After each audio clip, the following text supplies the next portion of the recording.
Imaginez-vous une belle journée d'été ensoleillée, dégustant une mousse au chocolat. Chocolat blanc, chocolat noir, chocolat au lait, peu importe. Eh bien, vous êtes-vous déjà demandé pourquoi vous l'aimez tant la mousse au chocolat? Oui, je sais, elle est sucrée et contient du chocolat. Mais quoi d'autre? Vous ne l'avez pas? Moi, je l'ai. Elle contient entre 30 et 50% d'air. Eh oui, de l'air. Et c'est cet air contenu dans la mousse qui lui confère cette onctuosité que nous apprécions tous. Enfin, presque. De cette information que je viens de vous livrer, il en découle malheureusement une autre. Je suis ainsi dans le regret de vous annoncer, messieurs, dames, que l'on vous vend de l'air. Mais passons. Alors pour vous, je le sais, une mousse au chocolat, ce n'est rien d'autre qu'un dessert. Pour moi, c'est tout autre chose. Pour moi, disais-je, une mousse au chocolat, c'est avant tout un produit dans lequel l'on a dispersé de minuscules bulles d'air. Essayons maintenant de faire ensemble une mousse au chocolat. Vous y mettez quoi, vous?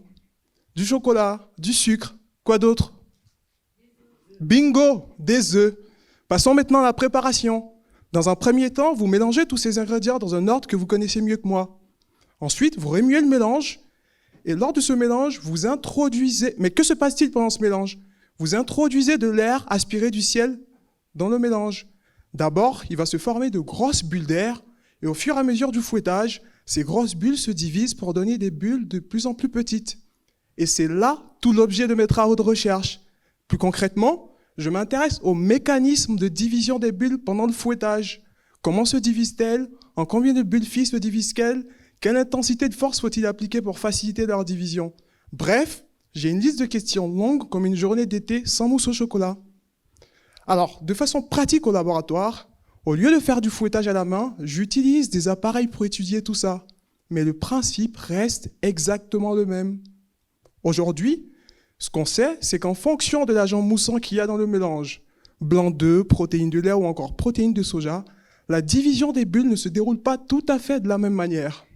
L'objectif de ma thèse, comparer différents agents moussants en regardant comment ces derniers influencent la division des bulles.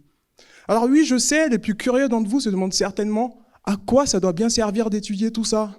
La réponse est toute simple. Comprendre comment les bulles se divisent permettra par exemple de pouvoir concevoir des dispositifs industriels de production de mousse beaucoup plus adaptés et donc beaucoup plus performants. Enfin, je dois vous avouer que ça fait 18 mois que je fais des soirées mousse. Je n'ai malheureusement pas encore réussi à en faire en 3 minutes, mais je ne désespère pas. J'arrive quand même à en parler en moins de 180 secondes. Je vous remercie.